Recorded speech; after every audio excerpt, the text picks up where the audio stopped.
मध्य प्रदेश के दमोह सीट पर वोटिंग जारी है। 10 बजे तक तकरीबन 15% मतदान हुआ है। दमोह के दंगल में कांग्रेस के अजय टंडन, बीजेपी के राहुल लोधी के बीच सीधा मुकाबला है। दमोह में कांग्रेस के विधायक राहुल लोधी ने बीजेपी के जयंत मलैया को हराकर 2018 में सीट पर कब्जा किया था, लेकिन 2020 में राहुल लोधी ने विधायक के इस्तीफा देकर बीजेपी का दामन थाम लिया था, जिसके कारण दमोह सीट खाली हो गई थी। बीजेपी ने राहुल लोधी को अपना प्रत्याशी बनाया है, वहीं कांग्रेस ने अपने जिला अध्यक्ष अजय टंडन को मैदान में उतारा। आज दोनों प्रत्याशियों की किस्मत ईवीएम में कैद हो रही है। कोरोना काल में पोलिंग बूथ पर ज्यादा भीड़ ना हो, इसलिए वोटिंग का जो समय है बढ़ाकर शाम 7 बजे तक कर दिया गया है। इसके साथ ही मतदान केंद्रों पर मतदान हो रहे हैं। दमोह में 359, जिसमें कि 154 पोलिंग बूथ संवेदनशील हैं। मतदान के लिए करीब 2500 मतदान कर्मियों को तैनात किया गया है। दमोह में अजय टंडन, राहुल लोधी की किस्मत 2,29,838 मतदाता तय करने वाले हैं। चुनाव आयोग ने कोरोना काल में सुरक्षित मतदान के लिए भी मुकम्मल इंतजाम के बाद कहे, हर पोलिंग बूथ पर सैनिटाइजर और ग्लव्स रखे गए हैं। किसी भी वोटर को बिना मास्क के पोलिंग बूथों पर एंट्री नहीं दी जाएगी। तो निश्चित तौर पर आपको बता दें कि वोट डाले जा रहे हैं। अभी तक 15% मतदान हुआ है। मतदान के लिए करीब 2500 मतदान कर्मियों को तैनात किया गया है। दमोह में अजय टंडन और राहुल लोधी की किस्मत 2,39,838 मतदाता तय करेंगे। मृदुल हमारे रिपोर्टर तमाम जानकारी के साथ लाइव जुड़ गए हैं। मृदुल, जानकारी मिल रही है कि 15% मतदान अब तक हो चुका है। कितने जागरूक, कितने एक्टिव वोटर्स नजर आ रहे हैं?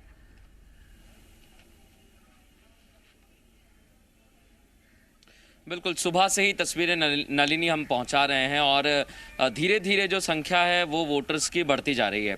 15% अभी तक मतदान होना, यानी कि आप अंदाज़ा लगा सकते हैं 70% लगभग मतदान पहुंच सकता है और बड़ी संख्या में वोटर्स आ रहे हैं। कुछ वोटर्स हमारे साथ मौजूद भी हैं। आप तस्वीरें देखिए, यहाँ पर युवा वोटर्स हैं जो वोटिंग के लिए अंदर पहुँच रहे हैं। कुछ वोटर्स हैं, महिलाएँ हैं, कुछ युवा हैं। हम बात करने की कोशिश भी करते हैं। क्या आप पहली बार मतदान के लिए पहुँचे हैं? जी, मैं दूसरी बार मतदान कर रही हूँ। इससे पहले लोकसभा में मतदान किया था। तो इस विधानसभा उपचुनाव के बारे में आप क्या कहेंगी, क्योंकि एकाएक थोड़े दिन साल पहले ही 1.5 साल पहले लगभग चुनाव हुआ, फिर अब चुनाव हो रहा है। विधानसभा का जो उपचुनाव होने जा रहा है मध्य प्रदेश में, ये बहुत ज़रूरी था मध्य प्रदेश विकास के लिए। हमारे मध्य प्रदेश में जो पहले कांग्रेसी विधायक थे, मैं एक युवा हूँ और देश के हित के लिए, अपने मध्य प्रदेश के हित के लिए सोचूंगी। तो मैं खुद एक साइंस स्टूडेंट हूँ। मेडिकल कॉलेज जो दमोह की सबसे बड़ी एक ज़रूरत थी, जो कि शिवराज जी ने, हमारे मामा जी ने हमें दी, उसके लिए मैं आज वोट करने आई हूँ राहुल भैया को। तो ये तस्वीर आप देख सकते हैं। और कोरोना को लेकर आप क्या कहेंगी, क्योंकि बड़ी संख्या में यहाँ पर मरीज भी आ रहे हैं आसपास के ज़िलों में, अभी स्थिति भी ऐसी है, तो मास्क, सैनिटाइज़र, आप वोट दे के आ चुके हैं? नहीं, वोट देने जा रही हैं, अभी व्यवस्था नहीं है। तो इसके बारे में आप क्या कहेंगी, क्योंकि सुबह से हम देख रहे हैं सैनिटाइज़र, मास्क की व्यवस्था है। जी, कोविड एक महामारी जो हमारे देश में फैली हुई है, इसके लिए हम स्वयं ही सुरक्षा के लिए सबसे बड़ा मास्क है, सैनिटाइज़र है, और जो भी उसकी ज़रूरतें हैं वो स्वयं सुरक्षित ही उसके लिए कर सकते हैं। बाकी आज की जो वर्तमान स्थिति में हॉस्पिटल और बेड के लिए जो महामारी मची हुई है, उसके लिए हम स्वयं ही जिम्मेदार हैं, क्योंकि हम स्वयं रक्षक हैं और स्वयं जिम्मेदार हैं। बिल्कुल, स्वयं की रक्षा तो करनी बहुत ज़रूरी है। तो ये आप तस्वीरें देख सकते हैं, युवा भी पहुंच रहे हैं, महिलाएं पहुंच रही हैं और उत्साह हमें दिख रहा है। इसलिए नलिनी एक अंदाज़ा हम सहज लगा सकते हैं कि 70% तक ये मतदान जा सकता है। लेकिन हाँ, एक बड़ी वजह यह है कि गर्मी बहुत है, ह्यूमिडिटी बहुत है, तो जैसे जैसे दिन चढ़ रहा है वैसे वैसे वोटर्स की संख्या में भी बीच में हमें थोड़ी सी कमी दिखाई देगी। जैसे जैसे लेकिन कई लोग ठीक से मास्क नहीं लगा रहे हैं। वो जागरूकता फैलनी भी वहां पर बहुत ज्यादा जरूरी है कि लोग मास्क सिर्फ फॉर्मेलिटी के लिए ना लगाएं, अपनी सुरक्षा के लिए ही लगाएं। निश्चित तौर पर वोट पड़ रहे हैं, युवा भी कई पहुंच रहे हैं, बुजुर्ग भी पहुंच रहे हैं, काफी जागरूक नजर आ रहे हैं। और अभी अभी दिग्विजय सिंह ने भी इससे पहले ट्वीट किया था। उन्होंने कहा कि जो गद्दार और वफादार वाली मुद्दा एक बार फिर से उन्होंने उठा दिया। उन्होंने कहा कि बिकाऊ नहीं, टिकाऊ चाहिए। जो मुद्दा हम जिक्र भी कर रहे थे कि कांग्रेस उठाने की कोशिश कर चुकी है पहले ही विधानसभा चुनावों में, एक बार फिर से दिग्विजय सिंह ने याद दिलाने की कोशिश की है कि हमें टिकाऊ चाहिए, बिकाऊ नहीं।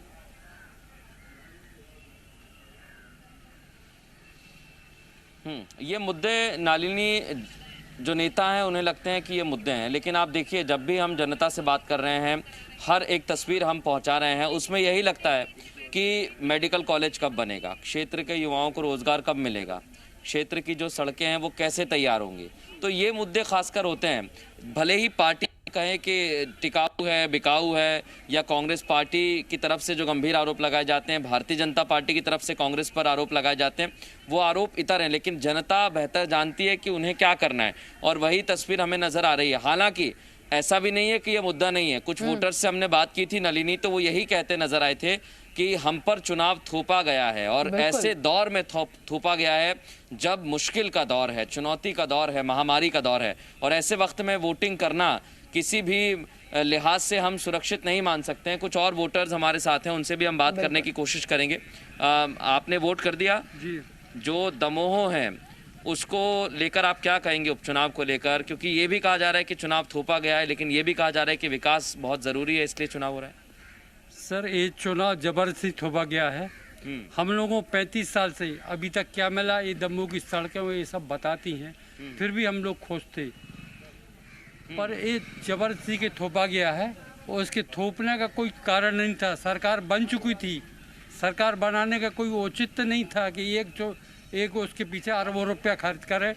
तेल के दाम देखिए, अब सब 90 रुपीज के थे, जो आज 170 और 180 है। हम लोग तो महंगाई से लेकर हर मुद्दा है, ये पैसा कैसे कंपनी वालों से लिया और हम लोगों को बढ़ा दिया, और 2 साल तक के लिए, 1 साल तक के लिए कंपनियों से अनुबंधित कर लिया कि हम कुछ ना कहेंगे। तेल के कितने ही रेट बढ़ाएं, कुछ के भी कितने ही रेट बढ़ाएं, जनता सब समझती है, सब जानती है।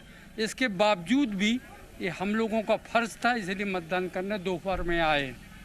और भी हमारे आप भी यहाँ पर वोट करने के लिए पहुँचे, क्या कहेंगे?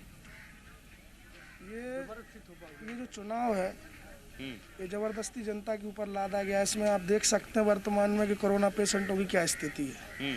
ऑक्सीजन की कमी है, रेमडेसिविर इंजेक्शन की कमी है, जो कि प्रशासन इस चुनाव में लगा है। दमोह में भी स्थिति आपको लगता है कि भयावह है, लेकिन नजर नहीं आ रही है? दमोह में तो स्थिति इतनी भयावह, इतनी भयावह है दमोह में, इतनी आप डिस्ट्रिक्ट हॉस्पिटल में अगर जाके देखेंगे तो एक जो पर्सन जगह नहीं है, जो बेड का है उस पे 3-3, 4-4 लोगों को लिटाया गया है।